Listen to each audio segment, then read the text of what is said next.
اداروں کو نہیں آنا چاہیے، اداروں کو اپنا جو ارلی وارن سسٹم ہے اس کو مزید ایکٹیو کرنا چاہیے، ارلی وارننگ سسٹم جو ہے اس کو دیکھیں اور نظریں کھلی رکھیں۔ یہ 4-6 ہفتے بڑے امپورٹنٹ ہیں، یہ قومی مفاد، قومی سلامتی اور پاکستان کا مفاد نہیں، یہ سب کچھ کھیل کھیلا جا رہا ہے ذاتی مفاد، ذاتی انار، ذاتی انتقام، چمڑی دمڑی اس پہ۔ اس لیے جی میں تمام سیاستدانوں سے بار بار اپیل کر رہا ہوں کہ خدا کے لیے یہ کام کریں، آپس میں ٹاکنگ ٹنگز پیدا کریں، آپس میں معاملات طے کریں اور اس وقت ڈٹ جائیں، کوئی پوز لے لیں، سیلاب آیا ہوا ہے، متاثرین کی مدد کے لیے پوز لے لیں اور 2 ہفتے کا پوز لے لیں اور 2 ہفتے سارے نکل جائیں سیلاب متاثرین کی، اپنے شہریوں کی، اپنے ووٹرز کی، اپنے سپورٹرز کی کو لک آفٹر کریں اور 2 ہفتے کے بعد بیٹھیں اور اس کے بعد بات کریں۔ ہو کیا رہا ہے؟ ہو یہ رہا ہے کہ اب مقدمات شروع ہو چکے ہیں جی، اور مقدمات اب جوابی مقدمات شروع ہو چکے ہیں، کیونکہ ایک معمولی سٹیٹمنٹ پہ پہلے تو ڈاکٹر شہباز گل کو نشانہ بنایا گیا اور ان کے ساتھ جتنا بھی غیر انسانی سلوک ہو سکتا تھا وہ کیا گیا، اور کیونکہ اس سے پہلے بہت بڑی بڑی باتیں ہو چکی تھیں، اور سٹنگ موجودہ آرمی چیف افواج پاکستان کے سربراہ کو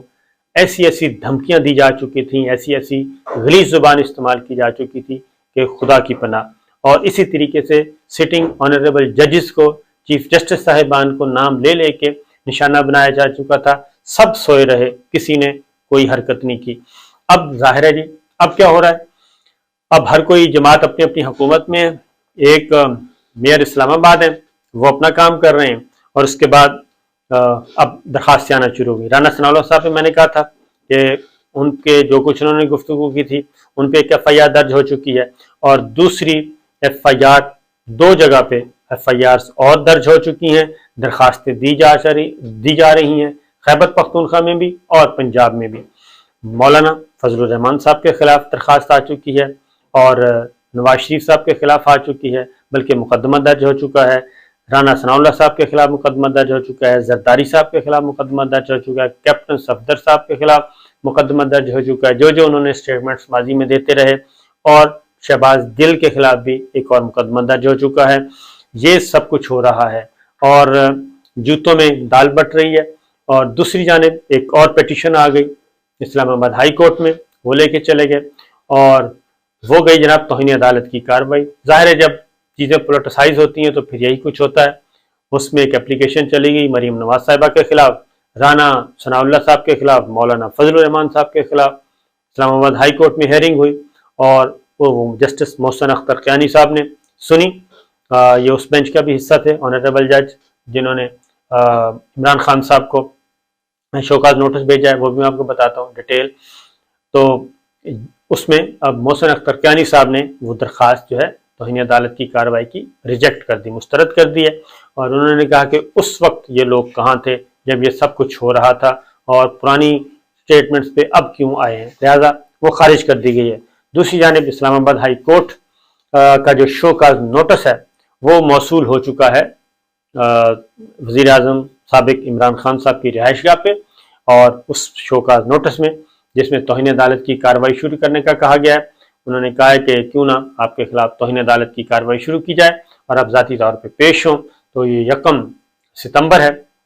وہ 31 اگست یا 1 ستمبر وہ دن فکس ہوا ہے، تو 1 ستمبر کو شاید جانا ہے اسلام آباد ہائی کورٹ میں، اور یہ کیس، اور اس وقت ہوں گے چیف جسٹس اطہر من اللہ صاحب۔ دیکھنا یہ ہے کہ چیف جسٹس اطہر من اللہ صاحب واپس آ چکے ہیں چھٹیاں گزار کے، اور وہ اب کس بینچ کو یہ معاملہ سپرد کرتے ہیں، کیونکہ ماضی میں وہ درگزر کرتے رہے ہیں۔ اب دیکھنا ہے کہ وہ اس ایشو کو کیسے لے کے چلتے ہیں اور یہ آگے کیسے بڑھتا ہے۔ بہرحال معاملہ تلخ ہے، تلخ حقیقتیں ہیں، اور آج کل جب عمران خان صاحب خیبر پختونخوا میں سیلاب سے متاثرہ علاقوں کا دورہ کر رہے تھے، تو اس وقت صحافیوں نے پوچھا اس نوٹس کا، تو انہوں نے کہا کہ جناب ہم نے تو ایک قانونی اور آئینی زبان استعمال کی، اور ہم نے یہ کہا کیونکہ وہ کہتے ہیں کہ یہ بات فیکٹ ہے اور یہ اس پہ کارروائی ہونی چاہیے کہ ایک ریمانڈ پہ ایک شخص جس پہ جسمانی تشدد ثابت ہو گیا تھا تو اس کو دوبارہ پولیس کے حوالے نہیں کرنا چاہیے تھا، اور یہ ایک غلطی اور اس غلطی کی اصلاح ہونی چاہیے تھی، اور بجائے اس کے کہ ان افسروں کے خلاف کارروائی ہوتی، مجھے انسداد دہشت گردی ایکٹ کے تحت مقدمہ درج کیا گیا، مجھے دہشت گرد بنانے کی کوشش کی جا رہی ہے، اور یہ چیز اب ہائی لائٹ بھی ہو رہی ہے، عالمی ذرائع ابلاغ بھی اس کو دیکھ رہے ہیں۔ پھر وزیر اعظم سابق عمران خان صاحب نے یہ بھی کہا کہ جناب صورتحال یہ ہے کہ شہریوں کو، صحافیوں کو جو بھی آتا ہے اس کو پکڑا جاتا ہے، اس کو تشدد کا نشانہ بنایا جاتا ہے۔ ڈاکٹر شہباز گل کا ذکر کیا، جمیل فاروقی کا ذکر کیا، ارشد شریف کا ذکر کیا، میرا ذکر کیا کہ ہم بیرون ملک جانے پہ مجبور ہیں۔ تو اس طریقے سے یہ سب کچھ ہو رہا ہے، بجائے اس کے کہ اصلاح کی جائے، اور الٹا دہشت گردی کے مقدمات، اور اب پنجاب میں اور خیبر پختونخوا میں بھی دہشت گردی کے مقدمات درج ہونا شروع ہو گئے ہیں، بالکل وہی کام ہو چکا ہے۔ تو یہ چیز کس طرف جائے گی؟ کیونکہ وفاقی پولیس ظاہر ہے جی، وفاقی حکومت، وفاقی پولیس وہ شہباز شریف صاحب اور رانا ثناء اللہ صاحب کے کنٹرول میں ہے،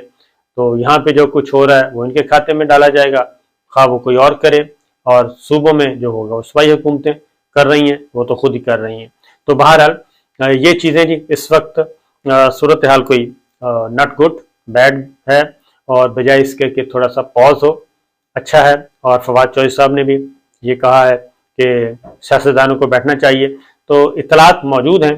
کہ اس ٹمپریچر کو ذرا کم کرنے کی کوشش کی جائے، لیکن وہ جیسے ہی یہ خبریں آتی ہیں کہ جناب آپس میں کوئی رابطے ہو رہے ہیں، تو جو ہیں جی جو معاملات کو خراب کرنے والے ہوتے ہیں، یہ ہر جماعت میں کچھ ایسے لوگ بیٹھے ہوتے ہیں یا بٹھا دیے جاتے ہیں کہ معاملات کو نارمل نہیں ہونے دینا، آپ نے چنگاری پہ چنگاری پھینکتے رہنا ہے۔ آپ نے اکثر دیکھا ہوگا کہ قومی اسمبلی، صوبائی اسمبلیوں کی کارروائی آرام سے چل رہی ہوتی ہے کہ اچانک پچ بیک بینچ سے ایک بندہ اٹھتا ہے، وہ ایک ایسی بات کرتا ہے ممبر کہ اس سے فساد کھڑا ہو جاتا ہے، اور پیچھے پیچھے ہی لڑائی شروع ہو جاتی ہے، اور پھر جو ایک بزنس ایڈوائزری کمیٹی میں تمام جماعتیں بیٹھ کے اسپیکر چیمبر میں طے کرتی ہیں، وہ سارے کا سارا ملیا میٹ ہو جاتا ہے۔ وہ جو ارکان ہوتے ہیں شرارتی، جو بیک بینچز پہ ہوتے ہیں، اصل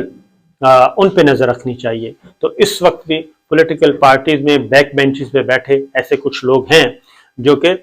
کہیں اور سے اشارے وصول کرتے ہیں، اور اشارے وصول کر کے وہ دیکھتے ہیں کہ جناب یہ تو آپس میں تصفیہ ہو رہا ہے، اچھائی کی طرف جا رہی ہے، صورتحال معمول کی طرف آنا چاہ رہی ہے، تو اسموتھ فنکشننگ ہونا شروع ہو رہی ہے، پولیٹیکل پارٹیز آپس میں مل بیٹھ رہی ہیں، بیک ڈور چینل پہ کوئی رابطے ہوئے ہیں، کوئی ملاقاتیں ہوئی ہیں، کوئی پیغام رسانی کا کام ہوا ہے، تو اس کو سبوٹاج کرنے کے لیے وہ فوراً میدان میں کودتے ہیں، اور ایسے عناصر اگلے 6-8 ہفتے جو ہیں وہ بہت زیادہ ایکٹیو رہیں گے، کیونکہ مفاہمت جو ہے وہ ان کو سوٹ نہیں کرتی، مفاہمت جتنی بھی ہوگی وہ ان کو سوٹ نہیں کر رہی۔ مفاہمت کے نتیجے میں یہ چھوٹے چھوٹے جو بونے ہیں ان کا ستیاناش ہو جائے گا، اور ان کا مفاد، ان کا ایجنڈا، ان کا سکرپٹ خراب ہو جائے گا، اور جو ریئل پلیئر ہیں وہ میدان میں رہ جائیں گے۔ تو یہ سارے کا سارا ذاتی سروائیول کی لڑائی ہے جی، تو اس کا سب کو کھلی نظریں رکھنی چاہیے، پاکستان کے عوام جاگتے رہنا چاہیے۔ اجازت دیجیے، اللہ حافظ۔